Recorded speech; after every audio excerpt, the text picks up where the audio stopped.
안녕하세요.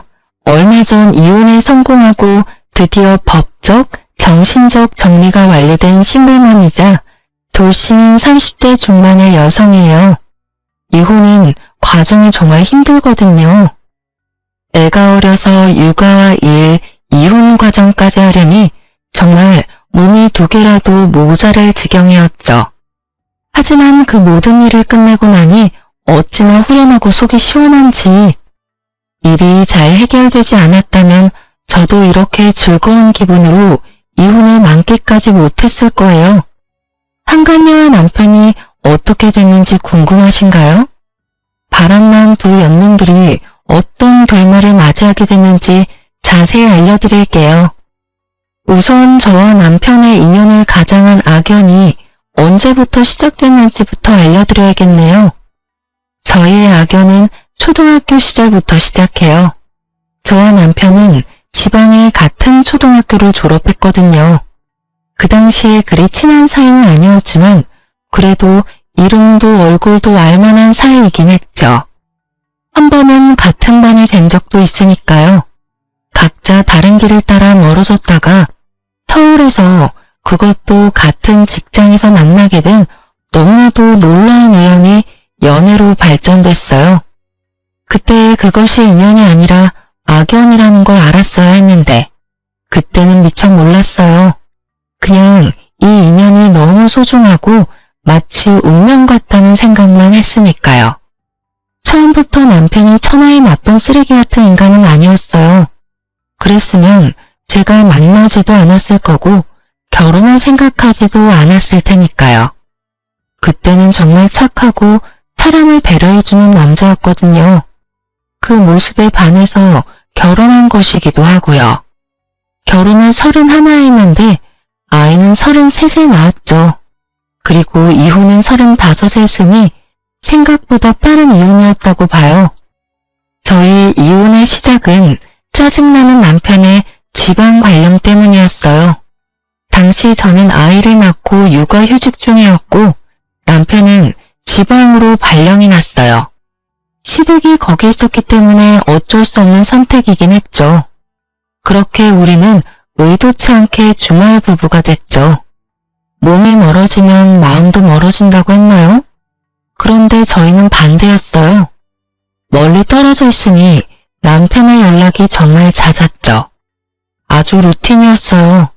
아침 출근 전, 출근 직후, 점심 전, 점심 후, 저녁 전, 저녁 후. 자기 직전까지 남편은 꼬박꼬박 연락했어요. 그게 당연히 저에 대한 애정이라고 생각했는데 알고 보니 그게 아니었더라고요. 남편과 떨어져 산 지 6개월쯤 됐을 때 남편이 발령받은 지방, 즉 저희들의 고향에서 고향 친구가 저한테 연락을 해왔어요. 그 친구와는 1년에 한 번 연말에 꼬박꼬박 보는 친구인데 연말도 아닌데 연락이 와서 신기하게 생각했죠. 야, 동영상 하나 보낼 테니까 확인 한 번만 해봐. 이거 네 남편 맞아? 저는 친구가 보내준 동영상을 열었어요. 그리고 거기에 찍힌 걸 보고 제 눈을 의심했죠.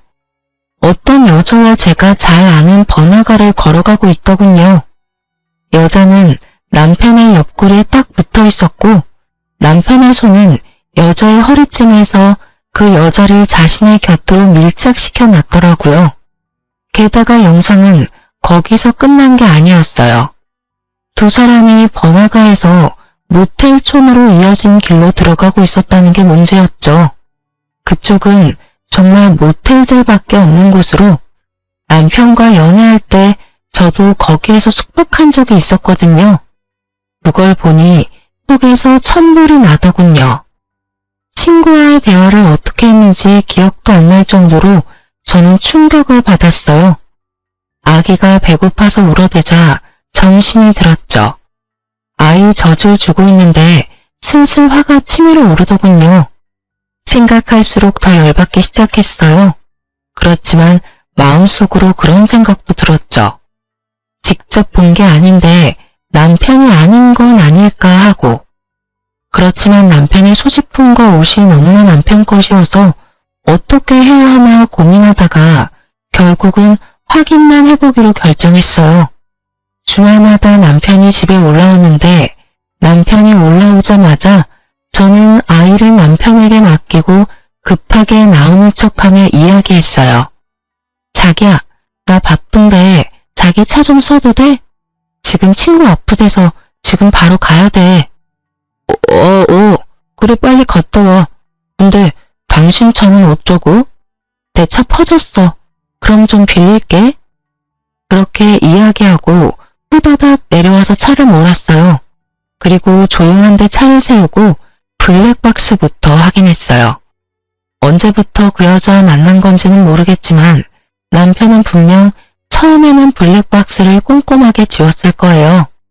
그런데 시간이 지나면서 들키지 않는 걸 확인하고는 마음이 풀어졌는지 블랙박스는 지워지지 않았더라고요. 그리고 찾아냈죠. 두 사람의 불륜 현장을. 블랙박스에 고스란히 녹음이 다 되어 있더군요. 오빠, 이번에는 서울 안 가면 안 돼? 나랑 놀러 가자. 우리 여행도 제대로 못 다니는데. 나도 우리 예쁜이랑 같이 놀러 가고 싶지. 근데 와이프가 의심할 거야. 내가 못 간다고 하면 우리 엄마한테 전화부터 할걸? 그렇게 걸려서 우리 못 만나는 것보다는 조용하게 길게 가는 게 더 나아. 그래야 안 들키지. 오빠 마음이야 잘 알지. 날 얼마나 사랑하는지. 나도 오빠 정말로 많이 사랑해. 그래서 항상 같이 있고 싶다고. 그 여자만 아니면 우린 행복하게 사랑하며 살 수 있을 텐데. 정말 짜증나. 조금만 참아. 와이프랑 이혼만 하면 자기랑 같이 알콩달콩 살자. 약속이야? 그 대화가 바로 어제 저녁의 대화더라고요.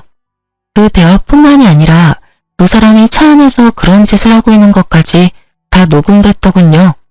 누가 들어도 알 정도로 명백하게. 결국 저는 끝까지 다 듣지도 못하고 그 더러운 기분을 접은 채 블랙박스 영상을 폰으로 옮겼어요. 옮길 수 있는 장치를 다 가져왔거든요. 이렇게 바로 남편의 외도를 알아챌 수 있을 거라 생각하지 못해서 충격이 더 컸던 것 같아요. 남편과 이혼을 생각했다가 곧 지웠어요. 이혼은 최후의 수단이다.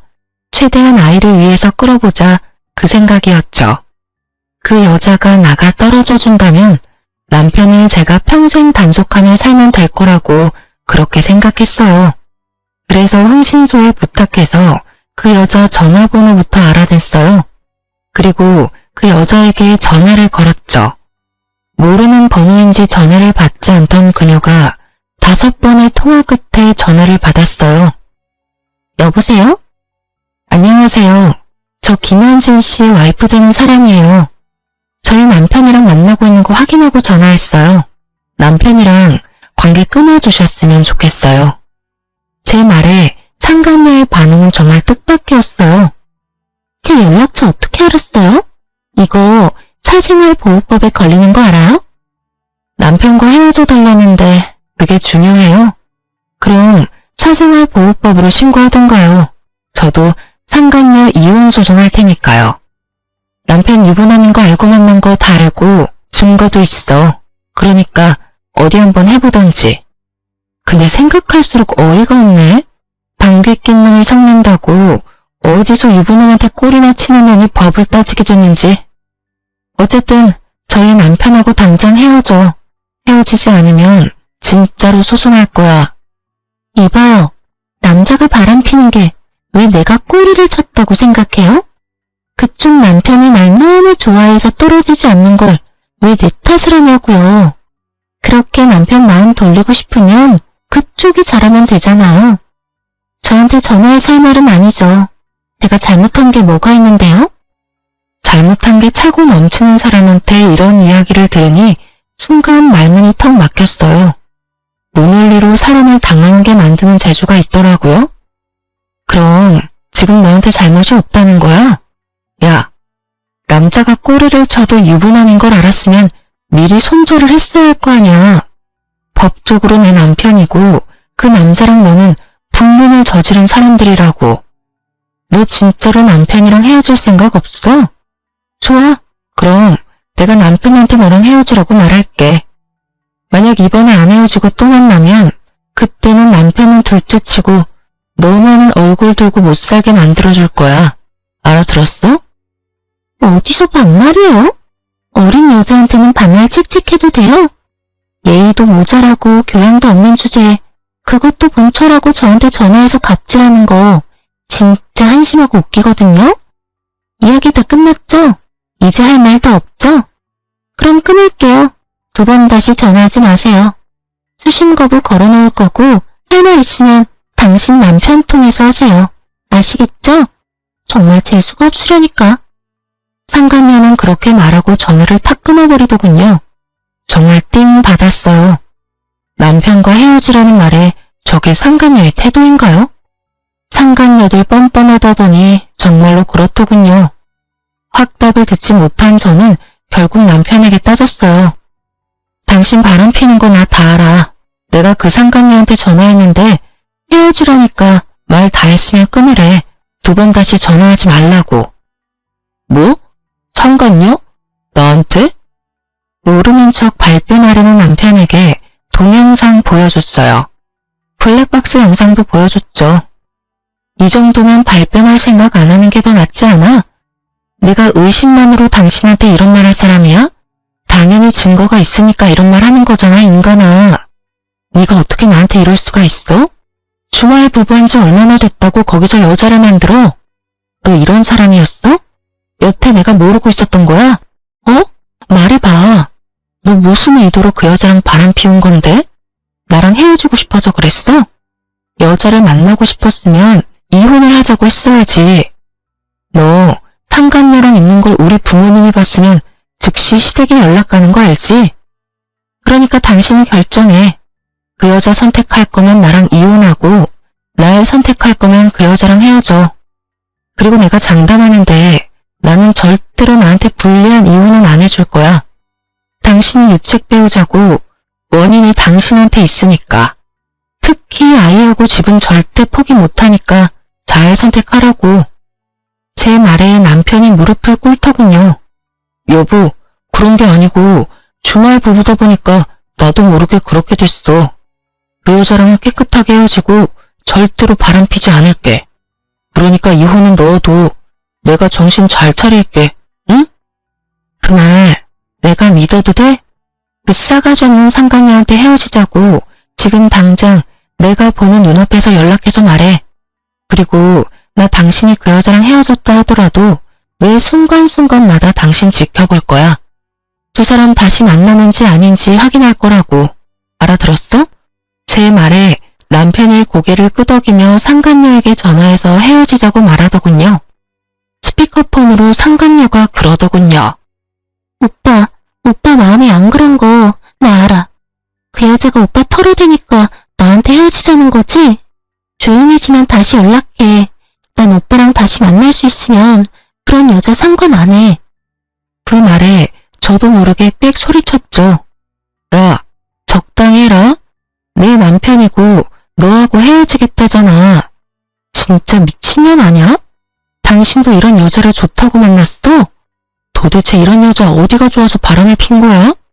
결국 화를 내는 제 모습에 남편은 황급히 그만하라며 상간녀에게 소리치고 2번 다시 연락하지 않을 거라고 하고 전화를 끊었죠. 남편은 상간녀를 끊었지만 상간녀는 남편을 끊을 것처럼 보이지 않더군요. 상황이 이렇게 되니 해결이 되다만 느낌이었어요. 그래서 저는 그날 이후 남편에게 말없이 자주 친정에 내려갔어요. 남편이 발령받은 곳이 친정과 가까운 곳이었거든요.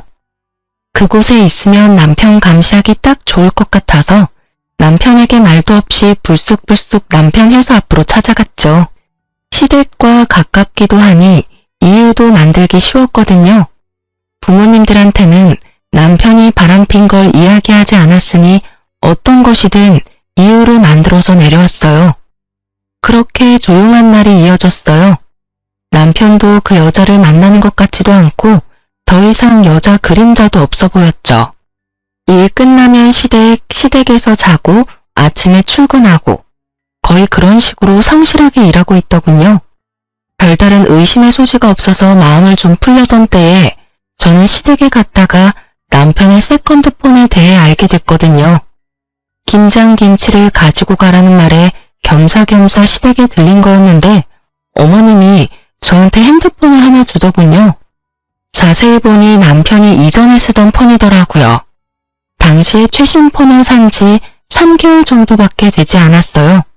그래서 어머님께 이건 남편 예전 폰이라고 이야기해드렸어요. 그런데 어머님이 이상한 소리를 하더라고요. 남편이 그 전화기를 매일 저녁마다 붙들고 산다고요. 근데 오늘은 잊어버리고 갔다고 그러더군요. 혹시나 하는 마음에 전화기를 들었는데 역시나 잠금이 걸려 있었어요. 어떻게 할까 고민하다가 생각 없이 남편의 지금 패턴을 그대로 그렸어요. 그런데 바로 열리더군요. 남편이 이 폰은 시댁에만 두고 집에 들고 오질 않으니 별 생각 없이 자기 패턴 그대로 놔둔 거였어요. 그리고 그 폰은 판도라의 상자였어요. 오로지 그 상간녀와 통화하고 사진 찍고 동영상을 기록하는 용도로 쓰이는 폰. 사진이며 통화며 온통 그 여자로 도배되어 있었어요. 그리고 그 와중에 상간녀와의 문자 메시지는 더욱 충격적이었어요. 오빠, 난 그 여자랑 소송하는 거 무섭지도 않아. 소송하고 나면 오히려 더 편하게 만날 수 있잖아. 위자료만 내면 내가 오빠 만나도 법으로 강제할 수 없어. 그 문자를 보는데 저는 배신감을 감출 수 없었죠. 이것들이 끝까지 가보자는 건가 하는 마음이 들면서 이번에야말로 절대 용서하지 않겠다는 생각이 들었죠. 저는 결국 전화로 완만히 해결하자는 생각을 접고 직접 찾아가기로 했어요. 주소는 그때 알아본 그대로였거든요. 상간녀가 집에 오고 있더군요. 영상으로 보던 것보다 더 어린 여자였어요.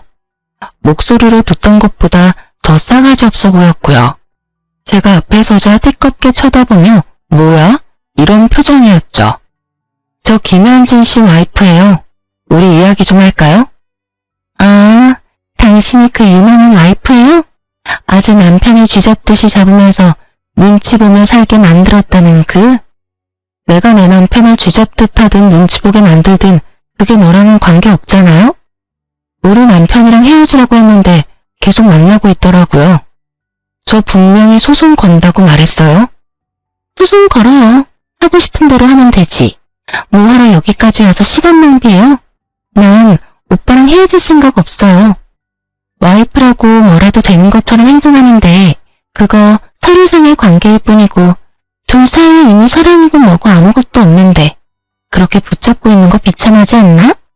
나 같으면 그냥 놔줘버리고 말 텐데. 하여간 없는 것들은 양보할 줄도 몰라요. 남편 떠나갈 것 같으니까 아주 동아줄 붙들듯이 꼭 쥐고 있으려고 안간힘을 쓰네. 정말 치욕스럽고 모욕적인 말이었어요. 어떻게 저렇게 새파랗게 어린 여자애가 저런 말을 내뱉는지 이해가 안 갈 정도였죠. 뭐라고? 소송해요. 내가 위자료 줄 테니까. 위자료 받고 우리 그냥 놔두면 안 돼요? 아니, 사랑이 없다는데 왜 그걸 가지고 있으려고 하냐고요. 우리들 만나는 거 방해하지 말고 아줌마는 아줌마 인생 찾아가요. 이미 마음 떠난 남자 붙들고 있어봐야 본인만 불쌍해요. 정말 허파가 뒤집어진다는 어른들 말이 오장육부가 끓는다는 옛말이 어디서 나온 건지 이해가 절실히 될 정도로 몸이 분노로 엉망이 되었어요. 열이 머리 끝까지 오르고 입이 바짝바짝 마르며 말도 안 나왔어요. 상간녀는 그렇게 이야기하고는 바로 자리를 뜨더군요. 그때 상간녀 뒷모습을 보면서 도는 생각이 뭐냐 너 죽고 나 죽자였습니다. 그렇게 저는 그날 이후로 상간녀의 폰으로 매번 남편과 헤어지라는 문자를 보냈어요. 아침, 점심, 저녁 시도 때도 없이 문자를 보내서 그런지 그 뒤부터는 제 전화를 수신 차단했는지 아예 반응조차 없더군요. 그래서 주변 사람들 전화기까지 빌려서 문자를 보냈더니 결국 저한테 문자가 왔어요. 물론 제가 생각하고 상상하던 문자는 절대 아니었어요. 계속 문자 보내고 전화하면 스토커로 신고하겠습니다. 정말 싸가지도 없고 생각도 없는 그 문자에 저는 열이 뻗을 대로 뻗었지만 제가 할 수 있는 건 상간녀 소송 하나뿐이었어요. 집안에 일이 많아서 시작도 못하겠더라고요. 게다가 그 문자를 받은 다음 날은 친정 부모님 이사 후 집들이 날이었거든요. 아파트에서 주택으로 이사하면서 노후 준비를 하셨는데 아무래도 직원들이 집 샀으니 집들이 한번 해야 하는 거 아니냐는 말이 나와서 새로운 집에서 집들이를 하기로 했대요. 그런데 아무래도 어머니 혼자 요리를 하는 것도 힘들고 연세도 있는데 10명 넘는 부하 직원들 음식하는 것도 힘든 일이잖아요. 그래서 제가 가서 도와드리기로 했어요. 결국 상간녀에게 받은 모욕과 스트레스는 고스란히 묻어둔 채 친정으로 갈 수밖에 없었죠. 시댁에 잠깐 일을 맡기고 친정으로 갔더니 어머니 혼자 열심히 음식상 차리고 계시더라고요. 저는 친정엄마를 도와 앞치마를 하고 손에도 팔토시를 한 뒤 머리를 질끈 묶어서 일을 도왔어요. 친정엄마는 요리에 소질이 없으셔서 이번에 집들이 할 때도 케이터링 업체를 통해서 음식을 준비했거든요. 퀵으로 도착한 음식을 집안으로 옮기는데 현관이 시끌벅적하더군요. 바로 친정아버지 직원들이 집들이를 하러 온 거였어요. 저는 몰골도 그리 좋지 않고 꾸미지도 않아서 부엌에 숨어 있으려고 했는데 아버지 부하 직원들 중에 제가 아는 얼굴이 있어서 깜짝 놀랐어요. 바로 상간녀가 거기 있었어요. 저는 숨지 못하고 상간녀와 마주했고 상간녀는 다른 직원들과 아버지를 다 들여보내고 제일 마지막에 들어오며 저한테 한마디 하더군요. 아줌마, 진짜 스토커예요? 어떻게 내가 여기 올 줄 알고 여기서 가사 도우미나 하면서 기다리고 있는 거냐고요. 아, 진짜 답 없는 사람이네. 그렇게 남편이 뺏기기가 싫었어요. 그래도 그렇지. 이런 식으로 다른 사람 뒤캐면서 여기 와 있는 건 완전 불법인데다가 사생활 침해죠. 완전 스토커냐? 상간녀는 마치 자신이 피해자인 것처럼 아주 큰 소리로 집안에 있는 모든 사람들이 듣도록 이야기하더군요. 딱 봐도 저한테 수치를 주고 저를 쫓아낼 생각으로 가득해 보였죠. 그리고 상간녀 의도대로 직원들이 하나둘씩 나와보더라고요. 이런 식으로 아버지 직장 동료들과 마주하게 될 줄 몰랐는데 상간녀는 제가 이 집에 그저 자기를 쫓아온 거라고 생각했는지 눈 하나 깜짝 안 하고 거짓말을 줄줄 읊어대더라고요. 진짜 선배, 이 여자 스토커예요. 제 남자친구가 헤어지자고 했는데도 절대 못 헤어진다면서 쫓아다녀요. 게다가 남자친구뿐만이 아니라 저한테까지 와서 이렇게 스토커 짓하고 문자도 매일 보내고 정말 무서워 죽겠어요. 저는 팔짱 끼고 그 이야기를 고스란히 듣고만 있었어요. 상간녀 큰 소리에 나와본 친정아버지와 어머니도 당황스러워하긴 마찬가지였죠. 게다가 직원들이 수군거리며 저를 보며 그러더군요. 스토커는 경찰에 신고해야 하는 거 아니야? 부장님, 이 사람 여기서 어떻게 일하게 된 건지 말씀 좀 해주세요. 아버지가 당황해할 때 제가 상간녀와 아버지 회사의 직장 동료들을 향해 말했죠. 스토커요? 제가 왜 스토커예요? 이 집 딸이 저인데. 당신 부장님 딸이 저예요. 부장님한테 물어보세요. 오늘 집들이 한다는데 일손이 모자란다고 해서 잠시 친정에서 도와주고 있었는데 스토커라는 소리를 들을 줄 몰랐네요. 거짓말도 눈 하나 깜짝 안 하고 진짜 잘하네요. 그쵸? 제 말에 상간녀 표정이 순식간에 휙 가더군요. 저를 스토커로 몰며 피해자인 척할 때와는 전혀 다르게 당황한 표정이었죠. 직원들도 모두 당황해서 서로 수군거렸어요. 직장에 뭐라고 했는지 안 봐도 화나더군요. 분명히 자기가 피해자인 양 이야기했었겠죠. 그렇지만 이제 모두가 진실을 알게 됐잖아요. 자기 과실로 인해서. 직장 사람들 다 보는 데서 나를 완전 까고 싶었나 본데 의도대로 안 돼서 어떡해요? 그리고 설사 내가 스토커라고 한들 당신은 내 남편이랑 바람 폈으니 법적 상간녀인데 당신이 나한테 그랬잖아요. 헤어지랬더니 도리어 소송 걸라고 그랬나? 뻔뻔하게 나오는 상간녀 뒤캐는 게 뭐 그리 잘못한 일일까 싶네요. 저 몸이 안 좋아서. 이 상황이 자기한테 안 좋게 돌아간다는 걸 안 상간녀가 튀려고 준비할 때 저는 상간녀 두 팔을 붙잡고 못 가게 막았어요. 우리 할 말 있잖아요. 이대로 나 스토커로 만들어 놓고 가면 무고죄로 신고할 거예요. 그리고 명예훼손죄도 추가로 소송 걸고요. 이렇게 사람이 많은 데서 어떻게 저한테 스토커라고 할 수 있죠? 그리고 당신 남자친구 나한테 헤어지자고 한 적 없거든요? 도리어 처음에 두 사람 불륜 걸렸을 때 남편이 당신하고 헤어진다고 약속했었는데 소설 진짜 잘 쓰시네요. 안 그래요?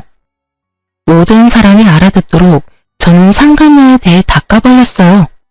그리고 얼마 전에 저한테 그랬죠. 상간녀 소송하고 위자료 지급하고 나면 제발 둘이 서로 사랑하게 해달라고. 저한테 남편 놔달라고 했던 거 기억나요? 그때 어이없어서 답변을 못했는데 답변해줄 테니까 좀 기다려요. 당신 남자친구이자 내 남편도 불러야 하거든요. 저는 남편에게 친정으로 오라고 전화를 걸었고 남편은 아무 의심 없이 알겠다 하더군요. 그리고 친정아버지와 어머니는 상간녀의 존재에 완전히 충격을 받은 모습이었어요. 특히 아버지가요. 하긴 자기 부하 직원이 사위와 불륜 사이라는 게 정말 어이없게 느껴지셨겠죠. 상간녀는 아무 말도 못하고 입을 꾹 닫고 있더군요. 그렇게 저한테 조잘조잘 쓰레기 같은 말을 잘만 하던 상간녀가 친정아버지와 직장 동료들이 있으니 아무 말도 않고 묵비권을 행사 중이었어요. 아버지는 열이 받을 대로 받아서 수군거리는 다른 직원들을 미안하다며 내보냈고 상간녀의 근처에서 열을 내고 있었어요. 상간녀의 직장 동료들은 무척 충격받은 얼굴에 완전 뒤통수 맞은 표정으로 집을 나섰어요. 상간녀가 남편을 총각으로 둔갑시키고 저를 스토커로 만들었다는 게 분명해 보였죠. 남편은 아무 생각 없이 친정으로 왔더군요. 그리고 거실에 있는 상간녀 얼굴을 보고 당황한 것 같았어요. 여보, 무슨 일로 불렀어? 보고도 몰라? 당신 여전히 이 여자랑 바람 피는 거 알았거든. 그리고 이 여자가 아주 우습게도 내가 자기 스토커 짓 하러 여기 와 있었다고 착각 제대로 했나 보더라고. 여기가 우리 친정인지 모르고. 세상 참 좁다. 그치? 당신 상간녀가 우리 아버지 부하 직원이네? 어때? 장인어른 부하 직원이랑 바람 피우는 재미가 스릴했었겠다. 그치? 여보, 아니야. 우리 그런 사이 아니고 저 여자가 먼저 작정하고 나를 꼬신 거였어. 난 정말 맹세코 저 여자한테 끌려다닌 죄밖에 없어. 무슨 소리라는 거야? 당신이 먼저 날 꼬셨잖아. 자기 와이프랑 완전 정반대라서 좋다고 해놓고선 이제 와서 발뺌하기야? 거짓말 좀 그만해. 네가 나한테 들러붙지만 않았어도 이런 일 없었을 거야. 헤어지자고 했을 때 깔끔하게 헤어져줬으면 됐잖아. 그래서 내가 헤어지지 못하겠다고 했을 때 나도 그렇다면서 나 보내기 싫다면서 질질 짜던 새끼는 누군데? 우리 둘이 만난 게 어째서 내 잘못이야? 그리고 당신이 먼저 꼬셨잖아. 술집에서 먼저 말 건 것도 당신이고 헤어지고서도 다시 만나자고 울고불고 했던 사람도 당신이고. 내가 아니라 네가 그랬겠지. 날 불륜이나 하는 쓰레기로 만들고 싶은 건 알겠는데 더 이상 거짓말로 나와 내 가족 속일 생각하지 마. 내가 거짓말을 한다고? 진짜 쓰레기 같은 새끼네. 당신 가족들이 이제 와서 당신 말을 믿을 것 같아? 내가 당신이랑 어떤 대화를 나눴는지 알면 그 사람들이 당신 말 믿을 것 같아? 이제 와서 마누라 친정 어른들 무서워서 빌빌대는 건 알겠는데 이건 아니지. 나한테 다 뒤집어 씌우고 너는 결백을 주장하겠다? 내가 가만히 있을 줄 알아? 둘이서 잘 싸우더군요. 내가 잘못했니, 네가 잘못했니. 엄청나서 말로 치고받는데 본인 제가 다 웃겼어요. 불륜이 혼자 힘으로 되는 건 아니잖아요. 남편도 똑같이 바람 폈으면서 아닌 척하는 거 보니 어지간히도 처갓집 식구들이 무서웠나 싶기도 하고요. 남편은 옥신각신하다가 저희 부모님을 쳐다보고는 고개를 숙이며 한껏 억울한 표정으로 말하더군요. 장인어른, 장모님, 저 진짜 아니에요. 분명히 거절하고 정리했어요. 제가 아내랑 아이를 두고 이런 짓을 저지를 리가 없잖아요. 김서방, 도대체 이게 다 무슨 일이야? 자네가 정말 우리 부하 직원이랑 바람을 핀 거야? 자네는 생각이 있는 건가 없는 건가? 그것도 바람핀 여자가 어느 직장 다니는지도 모르고 저 자식 놔두고 이런 짓을 저질렀다고? 자네가 사람이야? 짐승만도 못한 놈. 결국 친정아버지의 분노가 완전 극에 달했죠. 그럴 수밖에요. 오늘이 경사스러운 집들이었는데 이런 난장판이 되어버린 데다가 직장 사람들이 다 알아버리는 바람에 아버지 입장도 난처한 상황이었죠.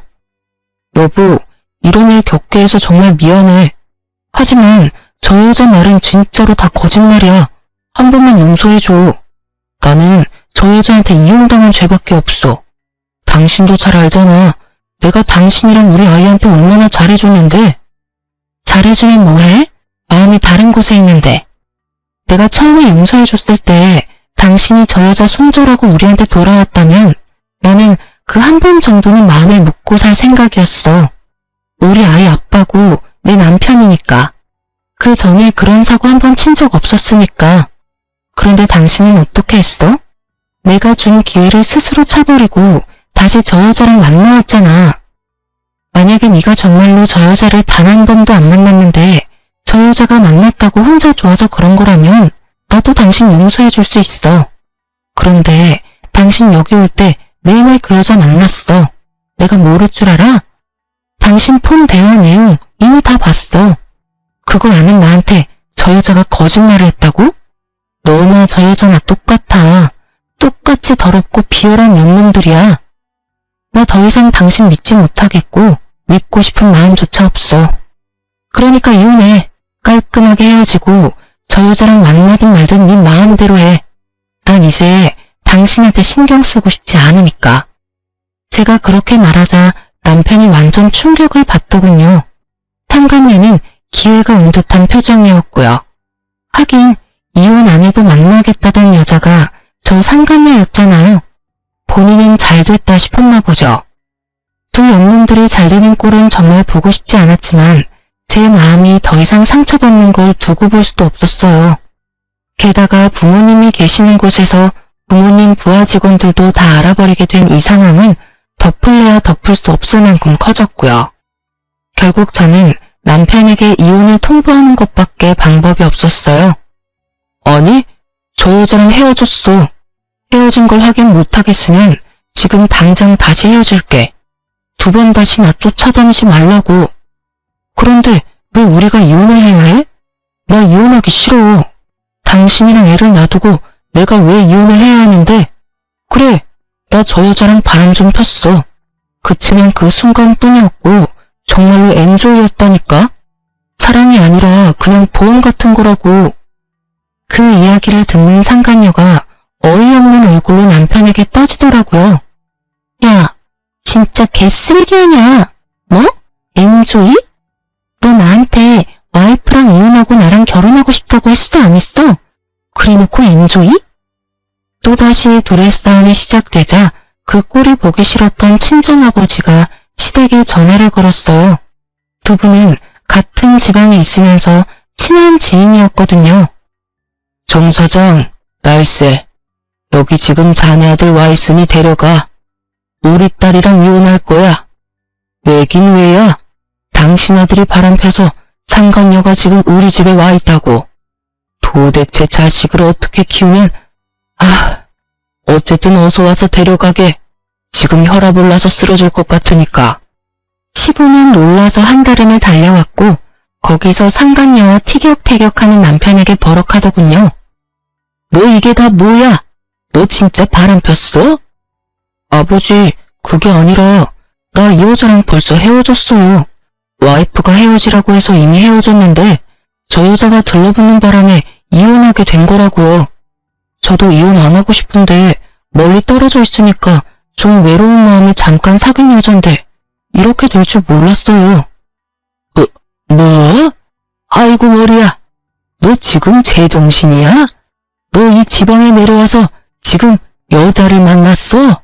네 부모, 네 와이프 부모님 다 여기 있는데 간도 그게? 정신 나간 놈, 너 이리 와. 당장 집으로 가. 동네 망신 다 시키지 말고. 결국 남편은 시부의 손에 이끌려 시댁으로 돌아갔어요. 상간녀는 남편에게 들러붙으려 했지만 시부가 차갑게 거절하더군요. 아가씨는 뭔데 우리 집에 따라오려고 해? 알아서 집으로 가. 젊은 아가씨가 간도 크게 유부남을 꼬셔서 집안을 이렇게 쑥대밭으로 만들어? 우리 아들이 마음에 들어 해도 우리는 절대로 아가씨 허락 못하니까 알아서 처신 잘해. 시부의 칼같이 끊어버리는 말에 상간녀도 벙친 것 같더군요. 그렇게 한바탕 집안에 소동이 있고 나서야 저와 남편은 이혼을 할 수 있게 됐어요. 서로가 아는 사이였던 양가 아버님들 덕분에 이혼은 생각보다 순탄하게 됐어요. 시댁에서는 아들의 잘못인데다 상간녀가 처가에 찾아왔다는 것만으로도 고개를 들 수 없을 만큼 미안해했어요. 게다가 아버지 부하 직원과 바람이 난 남편 때문에 회사 안에 소문이 파다하게 나버려서 시부가 어찌할 도리도 없었죠. 이혼 후 친정에 한번 내려왔는데 아버지가 그러더라고요. 그년 결국 퇴사했어. 내가 진짜 어이가 없어서 자기가 잘못해놓고 끝까지 사람들한테 거짓말. 아니 어떻게 그런 짓을 해놓고 직원들 앞에서 그딴 짓을 하고도 여전히 거짓말을 할 수 있는지. 뻔뻔함에 등수가 있다면 1등을 하고도 모자랄 거야. 드물게 사랑을 탓하는 말을 하는 아버지를 보면서 죄송한 마음이 먼저 들었어요. 의도한 건 절대 아니지만 부하 직원들 앞에서 딸이 상간녀와 마주하게 되는 상황을 목격하셔야 했으니까요. 게다가 그 뒤에 수습부터 회사 안에 난 소문까지 제가 해야 할 일들을 아버지가 했다는 생각이 들어서 면목이 없었거든요. 미안해 아버지, 그런 일 당하게 해서. 퇴사면 자기 발로 나간 거네요? 절대로 안 나가려는데 온 회사의 소문이 다 난 데다가 여전히 거짓말하면서 사람들한테 자기 믿어달라면서 들러붙는 거야. 뭐라고 했다더라? 내 딸이 자기를 괴롭혀서 어쩔 수 없었다나? 그러면서 사랑에 죄가 있는 건 아니잖아요. 그딴 소리나 해대고. 결국은 나도 못 찾았지. 나 몰래 그런 소리하고 다닌다는 거 듣고 기회 봐서 또 네 욕하고 있을 때 한마디 해줬어. 그렇게 사랑하는 놈이 우리 딸한테 와서 이혼은 절대 안 된다고 눈물 콧물 다 뺐겠냐고. 내 딸 악녀로 만들어서 불륜 정당화하고 싶은 건 알겠는데 그런 거 하고 싶으면 회사 아니라 밖에서 하라고 말이지. 그 후로 일로 몇 번 부딪혔는데 결국 아무도 자기 말에 호응 안 해주니 혼자 나가 떨어지더라. 주변 사람들한테까지 따돌림 당하고 나니 직장에 있을 수가 있었겠어? 여전히 입만 살아서 당당하고 떳떳하게 행동했나 보더라고요. 사람은 역시 변하지 않나 봐요. 그렇게 아버지께 상간녀의 퇴사 소식을 듣고 나서 상간녀가 전 남편 회사에서 기웃거린다는 소문이 들려왔어요. 전 남편과 제가 같은 직장이었다 보니 지방이라도 아는 사람은 몇 있었거든요. 다 같이 모여서 워크숍도 하고 그러니까 같은 집안 사람 있으면 다 친분이 생기더라고요. 그때 알게 된 동료가 다 이야기해 주더라고요. 너 혹시 무슨 일 있어? 네 남편한테 여자 붙었어. 퇴근 시간마다 와서 기다리던데 무슨 일이야? 지금 여기 소문 다 났어. 아니, 전 남편 상간녀야. 나 그 남자랑 이혼하거든. 아직 이혼 완료한 건 아닌데 이혼 숙려 기간 중이라서. 근데 다시 합칠 일 절대 없어. 뭐? 너희 이혼한다고? 근데 네 남편은 너랑 이혼할 것 같은 걸로는 안 보이던데? 그 여자 발견하더니 사색이 돼서 우리가 무슨 사이냐고 물었더니 미친 여자라고 하더라고. 완전 질린 얼굴이어서 어디서 여자가 잘못 꼬였나 싶었는데 뭐 잘못 꼬였다기보다 자기들끼리 좋아서 바람 펴놓고서는 상간녀는 나한테 이혼하라고 당당하게 요구하고 남편은 절대 이혼 못한다고 그 여자는 엔조이였다고 하더라고. 근데 상간녀는 전 남편 포기 못하나 봐. 결국은 회사까지 찾아갔나 보네. 나 다음 달이면 육아휴직 끝나고 회사 돌아가는데 본사에는 안아줬으면 좋겠어. 아, 이게 무슨 망신이야? 남편이 잘못했는데 쪽팔리면 다 내 몫이니 그 이야기를 들으니 웃겼어요. 상간녀는 제가 이혼만 하면 자기가 본처가 될 줄 알았나 보더라고요. 그런데 그게 쉬운 일인가요, 어디? 남편은 엔조이였다는데 인정도 하지 않고 회사에 찾아가는 악수까지 뒀으니 속으로 제발 본사만 오지 마라 빌었는데 전 남편의 지방 발령도 종료되고 본사로 올라오니 상간녀도 역시 같이 올라왔더군요. 지방의 소문이 본사까지 올라오는데 한 달도 안 걸리더라고요. 아는 사람은 아는 우리의 이혼 소식을 몰랐던 사람들도 상간녀의 등장으로 모두 알게 됐어요. 사람들은 모두 저에게 괜찮냐고 물어봐줬고요. 누가 봐도 이 상황에서 피해자는 저고 가해자는 전 남편과 상간녀였잖아요. 결국 온 회사의 소문이 다 난 상간녀와 남편의 행동에 남편은 견디지 못하고 퇴사를 했다고 하더라고요. 육아휴직 후 복귀한 저와 남편은 회사에서 몇 번 마주쳤는데 그때마다 끈질기게 이혼하고 싶지 않다고 말하길래 다 개무시했고요. 결국 저한테 기댈 수도 없고 회사에서도 이미 소문 다 나서 퇴사하고 지방으로 내려갔다고 하더라고요. 근데 웃긴 건 퇴사하던 날부터 한 일주일 정도 상간녀가 회사 앞에서 전 남편을 기다리고 있더라고요. 결국 전 남편 못 찾으니 퇴근하는 저까지 붙들고 묻더라고요. 어디로 빼돌렸어요? 둘이 재결합하는 건 아니죠? 나한테 상간녀 소송해놓고 위자료만 받고 둘이서 합치기만 해봐. 합칠 생각 추호도 없고 그 사람이라면 벌써 일주일 전에 퇴직서 내고 나갔어. 가만 보니 둘이 잘 되는 것도 아닌 것 같은데 이혼해줬으면 적어도 내 눈앞에 띄지는 말아야지. 어이가 없어서 그걸 왜 나한테 물어봐? 그 말 듣더니 사색이 된 상간녀가 후다닥 뛰어가더군요. 그 꼴을 보니 어찌 그리 통쾌하던지. 그렇게 믿고 따르던 전 남편이 자신을 버릴 줄을 일주일이나 모르고 있는 걸 보니 두 사람 사이도 답이 나오더군요. 친정 아버지 말을 들으니 전 남편은 본사에서 퇴사 후 고향인 지방으로 내려와 시아버지와 함께 한우차를 몬다고 하더군요. 그런데 더 웃긴 건 상간녀가 그걸 또 어떻게 알고 전 남편을 쫓아왔다고 하더라고요. 본인 일자리 찾아가면 좋을 텐데 하긴 알아보니 이미 그쪽 계통으로는 소문이 다 퍼져서 새 직장 갖기는 힘든 것 같더라고요. 그것도 본인이 그렇게 만든 거니까요. 자기 탓이죠. 자기 팔자 자기가 열심히 꼬아댄 거 누구 탓을 하겠어요? 게다가 그 상간녀도 정말 보통이 아닌 게 전 남편만 있으면 지구 끝까지 달려갈 기세더라고요. 세상에서 제일 지독한 찰거머리가 따로 없었죠. 결국 전 남편이 그 상간녀 상대로 접근금지 신청까지 시켰다는 이야기 듣고는 배꼽 빠지도록 웃었어요. 그렇게 사랑하니 어쩌니 하더니만 결국 이렇게 변심하게 될 줄이야. 10길 물속은 알아도 한 길 사람 속은 모른다더니 전 남편도 상간녀도 상대가 저런 사람인 걸 모르고 만났다는 게 더 웃겨요. 상간녀가 저한테 스토커라고 몰아붙이더니 보세요. 지금은 누가 스토커인지 모를 정도잖아요. 어쨌든 이혼 후에 가장 크게 웃었어요. 둘이 이렇게 잘 못 산다는 걸 알고 나니 마음이 개운한 것이 이혼하길 잘했다는 생각이 들어요. 이혼을 하고 힘들지 않은 건 아니지만 이혼하지 않았다면 더 힘든 것이 당연했을 거라는 생각이 들었어요. 싱글맘으로 살다 보면 정말 너무 힘든 일이 많거든요. 그럼에도 불구하고 그때로 다시 돌아간다면 절대로 지금과 다른 선택을 하지는 않았을 거예요. 좀 더 신중하게 행동하기는 했겠지만요. 서투른 사연 봐주셔서 감사합니다. 모두 행복한 시간 보내세요.